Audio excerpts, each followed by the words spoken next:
ज्यादा जो मैं इसके अंदर बात मानता हूं वो मैं मानता हूं वहां के जो भ्रष्टाचार या वहां की नीयत जो सरकार की थी वो सही नहीं थी। अन्यथा देखिए आईएमएफ भी हर देश को बार बार चेताता रहता है और जो वित्त विशेषज्ञ होते हैं, राष्ट्रीय वित्त विशेषज्ञ भी होते हैं, अंतर्राष्ट्रीय वित्त विशेषज्ञ भी होते हैं, वो भी सरकारों को सलाह देते हैं।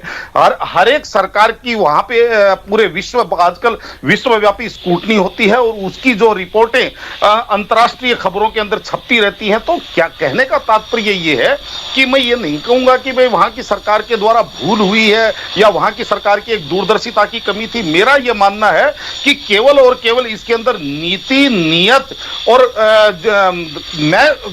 सबसे महत्वपूर्ण चीज है वो ये है कि इनकी नियत सबसे ज्यादा खराब, मैं नियत को दोष दूंगा, इनकी नियत बहुत खराब थी। जो आज हमारे देश के अंदर भी कई राज्यों के अंदर हमारी राजनीति के अंदर देखो जो पैर पसार चुकी है, चाहे बिजली फ्री, पानी फ्री, फलाना फ्री, लैपटॉप फ्री। तो ये जो फ्री की जो राजनीति है केवल और केवल जनता को भरमाने के लिए, जनता को ललचाने के लिए,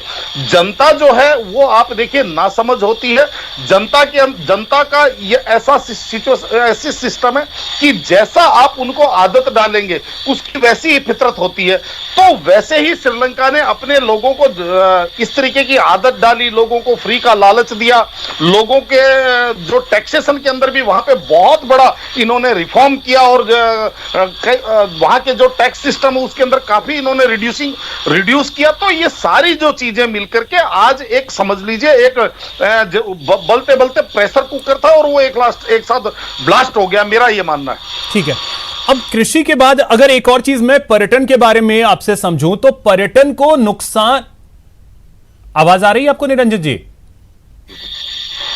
जी दोबारा से पूछिए क्या कह रहे हैं। हाँ, मैं ये पर्यटन के बारे में अब जरा सा मैं आपसे समझना चाहूंगा कि पर्यटन को भी नुकसान जो पहुंचा है उसमें सुरक्षा व्यवस्था बहुत बड़ी अगर कहें तो जिम्मेदार रही हो, क्योंकि 2019 में जो ईस्टर के समय धमाके हुए उसके बाद एक तरीके से हमने देखा कि सोशल मीडिया पे श्रीलंका को लेकर बहुत सारी नेगेटिव चीजें चली। यह भी एक बहुत बड़ा कारण रहा जिसने पर्यटन को डुबोया श्रीलंका में। देखिए अभिषेक जी, निश्चित रूप से ये सारी चीजें एक विशेष सर्कल में काम करती हैं। विशेष सर्कल एक चीज से दूसरी चीज, दूसरी चीज से तीसरी चीज और तीसरी चीज से पहली चीज, इस तरीके से जो विशेष सर्कल काम करता है जिस भी देश के अगर नेगेटिव नकारात्मक विशेष सर्कल लागू हो गया अभिषेक जी, तो निश्चित रूप से देखिए उनकी जो वहां पे व्यवस्थाएं थी वो कमजोर पड़ी, जिसकी वजह से वहां का टूरिज्म भी फर्क पड़ा और लोगों के मन में एक भरोसा भी कम हुआ सरकार के प्रति। सुरक्षा का कहें या किसी भी प्रकार का कहें, लोगों के मन में एक भरोसा कम हुआ, वहां की व्यवस्थाओं में कमी आई, जिसकी वजह से टूरिज्म और कम हुआ और वहां की व्यवस्थाएं और कम हुई, वहां की इनकम और कम हुई और इस तरीके से वो नेगेटिव विशेष सर्कल चलते चलते आप ये मान के चलिए एक धरातल पे चला गया। तो इन चीजों का तो निश्चित रूप से फर्क पड़ता है, क्योंकि आप भी अगर अपने परिवार के साथ कहीं जाकर के ये कहेंगे कि भाई मैं 5 दिन की छुट्टियां अपनी बिताना चाहूंगा, तो आप ऐसी जगह जाना चाहेंगे जहां सुख शांति हो, व्यवस्थाओं की मूलभूत सुविधाओं की और तमाम चीजों की वहां पे व्यवस्था बहुत अच्छी उत्तम व्यवस्था हो और आपको वहां जाकर के 4 दिन 6 दिन सुकून मिले, ऐसी जगह पे आप जाना चाहेंगे, चाहे आपको 2 रुपए फालतू खर्च करने पड़ जाए। जहां पे आपको लगे कि मेरे और मेरे परिवार के लिए रिस्क है, यहाँ पे व्यवस्थाओं का अभाव है, तो आप भी वहां नहीं जाना चाहेंगे। तो निश्चित रूप से श्रीलंका के साथ भी कुछ ऐसा ही जो पिछले 2-3-4 सालों के अंदर जो घटित हुआ, और मैं जो कह रहा हूं कि खासकर ये जो सबसे बड़ी जो चीज थी कि देखिए खोखला श्रीलंका को चाइना ने पहले ही कर दिया था, लेकिन कोरोना काल तथा उसके बाद में ये जो अंतर्राष्ट्रीय जो परिस्थितियां बनी, जिस तरीके अंतर्राष्ट्रीय परिस्थितियों के अंदर एक तनाव फैला, रूस यूक्रेन, इधर चाइना ताइवान के ऊपर आंख गड़ा के बैठ गया और जिस तरीके से एक अंतर्राष्ट्रीय अशांति की स्थिति हुई, उसने श्रीलंका की कमर को तोड़ के धर दिया, मेरा तो यह मानना है। ठीक है, अब अगर निरंजन जी मैं इसी के बारे में आपसे समझूं, देखिए कहा यह जाता है कि उधार लेकर के आप महल खड़ा करते हैं तो वो आपके लिए बहुत बड़ा नुकसान हो सकता है। क्या श्रीलंका ने यही गलती की? क्योंकि सार्वजनिक चीजों के लिए अगर आप लोन ले रहे हैं, किसी से कर्ज ले रहे हैं, तो बहुत बड़ा नुकसान हो सकता है। उसकी भी ये बन गई ये तस्वीरें कि श्रीलंका ने लगातार कर्ज लिए सिर्फ और सिर्फ जरूरतों को पूरा करने के लिए। निश्चित रूप से अभिषेक जी, देखिए हमारे यहाँ पुरानी कहावत है, और खासकर राजस्थान के अंदर तो एक पुरानी कहावत कही जाती है कि कर्ज और मर्ज को आदमी को कभी भी छोटा नहीं समझना चाहिए, वो कभी भी विकराल रूप धारण कर सकता है। और यहाँ पे स्थिति ये हो गई कि अगर आप कर्ज लेकर के घी पिएंगे या कर्ज लेकर के अगर आप